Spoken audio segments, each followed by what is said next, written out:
Hey, what's going on, guys? This is Miasin and welcome to my Cyber Dragon deck profile. So friendly reminder before we start, like and subscribe because it motivates me a lot to keep making videos like these. And I genuinely really need that motivation because sometimes it does get a little bit, kind of boring. I just don't really see the end of the tunnel and I'm just like, am I really doing this for a reason? So definitely getting some support helps a lot. But as you can see, this is a Cyber Dragon Trap deck profile, and the reason why I'm showcasing this is because I believe that this is the most viable, competitively viable version of Cyber Dragons there is. And just to explain to you my background, I have been playing Yu-Gi-Oh for like pretty much 18 years. I mean, since the initial release back in, I forgot if it was 2001 or 2002. However, I did take like a 4-year break when I was in high school, and then when I came back, it was pretty much during Xyz's era. So I kind of just skipped the entire synchro era, but I have played Cyber Dragons for the entire like duration of like when it existed, excluding that 4-year period. And I actually got the structure decks as soon as they were like they existed in like the game. So I definitely do know how to play Cyber Dragons remarkably well. I have several thousands of hours of experience, and the reason why I really have to say this is because a lot of people actually criticize me and judge me and tell me that, you know, I actually don't know how to play the deck. I get lucky with my results. That is 100% incorrect. I just think they're just jealous and they would actually like my tops, but I don't want to, you know, be cocky or anything. You know, it's I think I perform well because I have experience with this deck and I am also open-minded.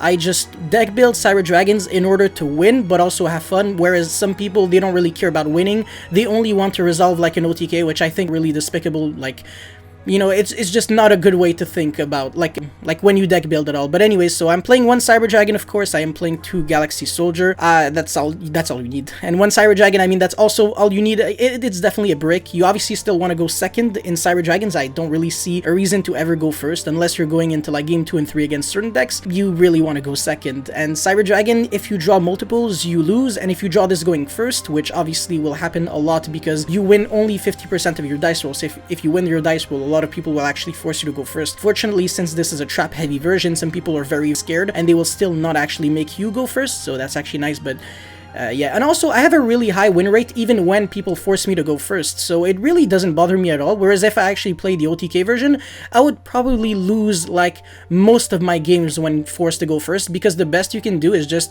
Infinity with like a hand trap, or if you're insanely lucky, like Infinity Overflow. Whereas me, when I'm unlucky, I make 3 interruptions, which is better than your best case scenario.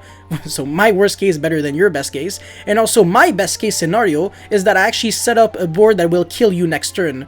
So you know the difference. This deck is just mathematically correct, and there are several hundreds of hours into like the deck building of this very specific version, because even when, you know, Cybernetic Horizon actually came out, the set, I was actually not playing a trap version at all. I was actually playing with the Sky Striker engine for like increased consistency, and then I just realized very quickly, all I do is brick. Like, I'm drawing 3 machine dupe, I'm drawing like, you know, 3 Cyber Dragons with machine dupe, or 2 Cyber Dragons with a machine dupe, and then, you know, it doesn't do much. Or I'm drawing core and a machine dupe, which in theory is very good, but remember that it is a going second deck, so you are kind of just signing a contract where you accept the fact that your opponent is going to build up a board, and if you cannot actually break it, then none of your cards necessarily can resolve. I mean, if you have core and machine dupe, all it takes for your machine dupe to be dead is like a Jackal King negating your core, because it is a mandatory effect. A lot of people actually, they have success with the deck because I see them cheat like all day long. They go normal core, no effect, machine dupe, you don't only have monster negates, and then, you know, Nova negate, like Nova gets negated, special summon something. Yeah, obviously you weren't even supposed to get there in the first place. So yeah, please don't cheat with Cyber Dragons, and also please don't really give like a bad image to the deck. It's kind of just disgusting. But anyways, one fear, this card wasn't too great. However, there are a few reasons why this card is just now like significantly better than before. Once again, there wasn't a single event since Master Rule 5, so all of this is pretty much just up in the air and will probably change once, you know, the meta environment gets like set, because right now, I mean, there's pretty much no Yu-Gi-Oh until like 2021 at least. Literally every single event is getting cancelled, and rightfully, because there's just no way, honestly, to respect like the 2-meter distance. And also playing Yu-Gi-Oh while wearing a mask and gloves for like a full day, no thank you. I'd rather just stay home and wait until this pandemic is over. But yeah, Fear, the reason why this card is really good is because it actually not only allows you to chain block the core, that is only, by the way, only possible in the TCG, because in the OCG this card is actually treated as a quick effect and not a trigger effect. Trigger effects, if you have multiple trigger effects, you you actually choose the order. However, quick effects, they're not like that. You actually have to ask your opponent for a response, and if they don't have a response, then you can use a quick effects. 100% different. So fear, infinitely better, and also it's just that extra monster, so you can actually make Anaconda, and also it's a level 4, a new level 4 overflow popping, which also is insanely very relevant. So yeah, 3 core, I really don't have to explain at all. It's the Stratos of the deck. Not only does it have like a super overpowered effect on the normal summon, it has one of the best effects in the entire game while in the graveyard. And this, I want to say, I have approximately a 95% win rate when I see this card, at least a 95% win rate. Overall, I have like an 85-86% win rate with Cyber Dragons over the course of like a full year. But yeah, core is just it's a part of my really broken hand. So yeah. Next turn, this card's actually really good in like the later game, and you know, in 2020, late game is also turn 2. I mean, turn 3 if you went first, or you know, turn 4 if you went second. You know what I'm trying to say. Nexture isn't really a combo enabler because this deck doesn't really have too many combos, unless we're actually talking about Puzzlumino, which I showcased a few combos with. Actually, I showcased like one combo with this card, but I mean, I talked about the second combo that you could do, but just watch my Cyber Dragon combo video, which was uploaded like a while back in my channel. Definitely could learn a bit from that. But yeah, Nexture is a really good card. It can revive Infinity, it can revive Seeger, I mean, if that really comes up. I mean, reviving Seeger could be nice, because then, yeah, sure, you're locked in your machines, but you can make Auradon, and then, you know, get 3 tokens, tribute 3 tokens, get a trap from your grave. I don't play Auradon because my extra deck is insanely tight, but that could be very interesting, actually, so you can definitely do that. And obviously I'm playing 3 Hers. Hers is good because you can actually discard it with Soldier for like a free Infinity, or you can actually pitch it with this card, which is the reason why I think that Cyber Dragons actually got like a huge boost. It actually makes the deck infinitely better. There's actually like no way I can just, oh my god, this card's way too good in the deck. But yeah, Hers is just absolutely fantastic, and if you're not playing Soldier and if you're not playing Forbidden Drop, then Hers is just another normal summon. That's how I see it. Like, you really need to find ways to like pitch this card, because when it shines the most, it's when you discard it. And by the way, I really want to clarify that this deck will not bring it to an event if Asila Piscu FTK is running around like crazy, because obviously by the time you get to play real Yu-Gi-Oh! Like, those decks are already getting banned. So when I showcase deck profiles like that without any hand traps, it's not because I want you to be playing them right now. It's just because I want to give you an idea and actually want to teach you something. And if you don't really understand this, or you don't agree with this, well, just get out of here. I really don't need negativity or anything, because I'm just here for like education purposes. I'm really not here to like do the work for you so you can play on your like useless online tournaments. And I heard the pricing for a few tournaments were really awful, so you really shouldn't be wasting your entire life only on online events that will, you know, on like fake ban list and stuff like that. I mean, I don't really want to go into too many details and just talk shit on people, but yeah, anyways, Overload Fusion and Cyberload. Cyberload is searchable. You actually don't really summon this with Anaconda, but Overload, the reason why we play it right now is because when you actually have 2 monsters, you just link them off for an Anaconda, and if you have 2 or more Cyber Dragons in the grave, you just pay 2,000, send Overload, and then make Rampage. And also, Rampage is a consistency card, so even if you don't have access to core, what is really cool, let's just say you have Cyber Dragon and Fear, you can go Cyber Special Summon Cyber Dragon, then Special the Fear, so you didn't even use your normal summon yet, and then you make Anaconda, pay 2,000, banish Fear and Cyber Dragon from your grave, make Rampage, pop 2 back row, and then use its effect so you can send 2 Light Machines from your deck, and it gains 2 additional attacks, 2 additionals. So not it just can attack twice, so it actually can attack thrice with 2,100 attacks, so 21 multiplied by 3, that's 63. If you have a Seeger, then the attack is doubled, so you actually go for 12,600 damage instead. And also you have the 500 for Anaconda, which isn't really too relevant, but if your opponent actually has a monster in defense with 0 defense, that can actually allow you to deal an extra like 21 or 4,200 damage directly to your opponent with the Rampage, so that's actually really cool. And also, when you actually summon that Rampage with Overload, it actually, like, all of your other monsters can attack, whereas Cyberload, unfortunately, only the fusion monster that you actually summoned can attack for the remainder of the turn, which is kind of like a drawback, but you can actually mitigate that flaw quite easily. And also, it shuffles back your resources into the deck, so that's really nice because Overflow banishes and Overload banishes. So Over banish and then Cyber Load shuffles back, so that's nice. It's a really good grind card. You really don't want to waste it too early though. You really want to go for your Overload and a couple of Overflows before you actually start recycling your resources. But I actually do find that this deck is not only really good at killing, but also at grinding. And one hilarious thing that is 100% true that I can prove in 10 billion ways is that this deck actually OTKs more often than the OTK version of Cyber Dragon, and the reason for that is because the OTK version of Cyber Dragon is incredibly inconsistent. You're actually just replacing cards that allow you to stay in the game with cards that you think you want to really give yourself the illusion that actually like increase your win rate by just killing, like by just putting a lot of damage on the board, like Machine Dupe and more Cyber Dragons. But honestly, when you can successfully resolve your Machine Dupe, it's because you're chilling. Like, you're in a good position, bro. Like, you aren't getting negated. Like, your opponent just doesn't have anything to deal with you.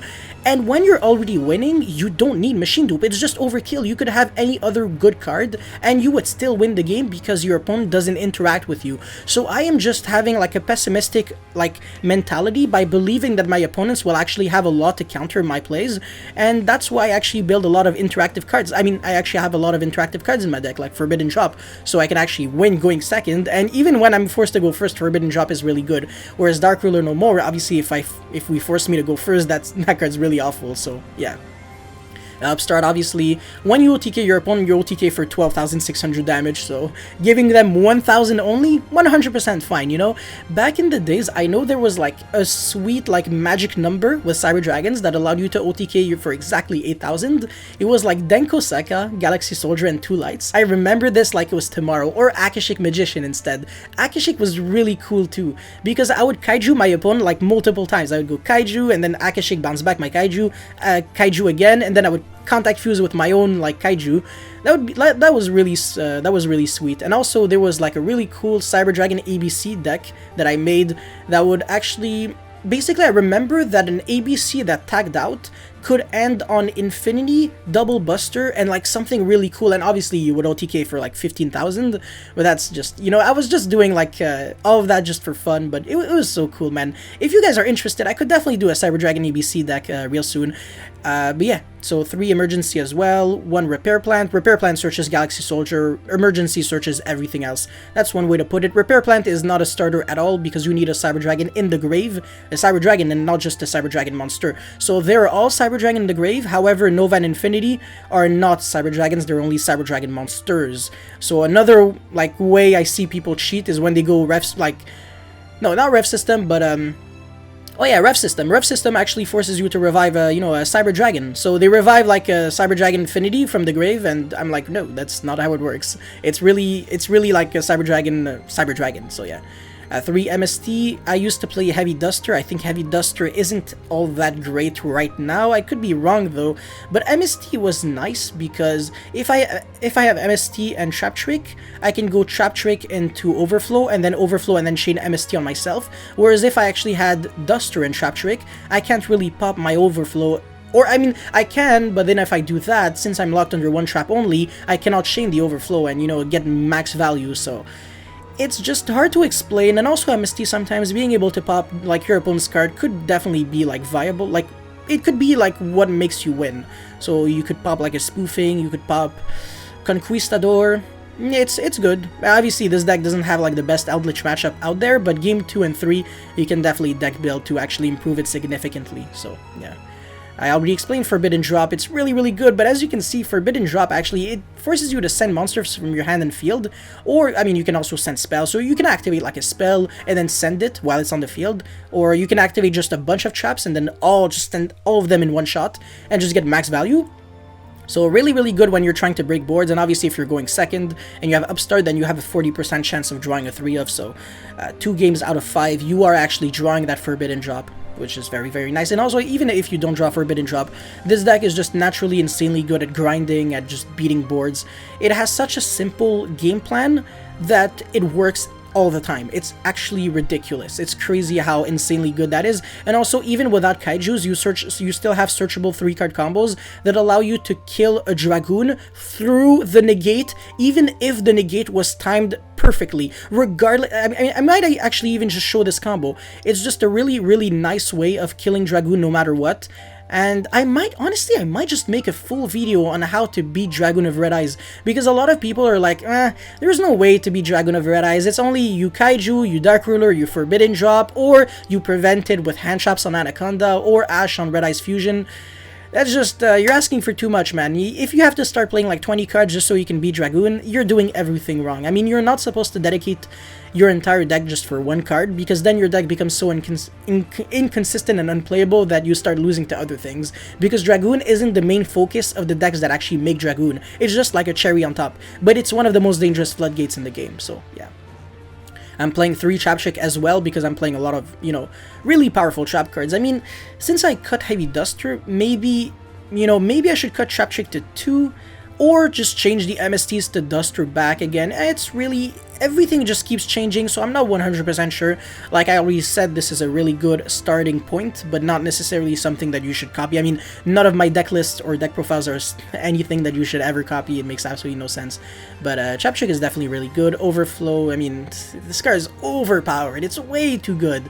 It's literally the reason why I topped that YCS, and I just topped so many regionals with this card. It's just ridiculous. And then Compose, of course, I was so happy when that card went back to 3, because I've been playing Yu-Gi-Oh! Like when like this card wasn't even considered good, like back in the days, and I was like, I mean, it's cool. It has a lot of applications. You can bounce back your own monsters. So during like Brandish format, my core would get like Widow Anchored, and then I would like bounce back my own core. So I don't know, it was just like, there were so many things that you could do with this card. It was just so incredibly fun. But yeah, I mean, I don't think Widow Anchor was like a good example, but I would go like, for example, Rampage pop like 5 back row, and then they would go Widow Anchor to try to protect them, and then I would like compose myself. You know, that's actually pretty good. So yeah. And then Crackdown, of course. Crackdown actually has synergy with Forbidden Drop. You just steal your opponent's monster and then you send it to the grave.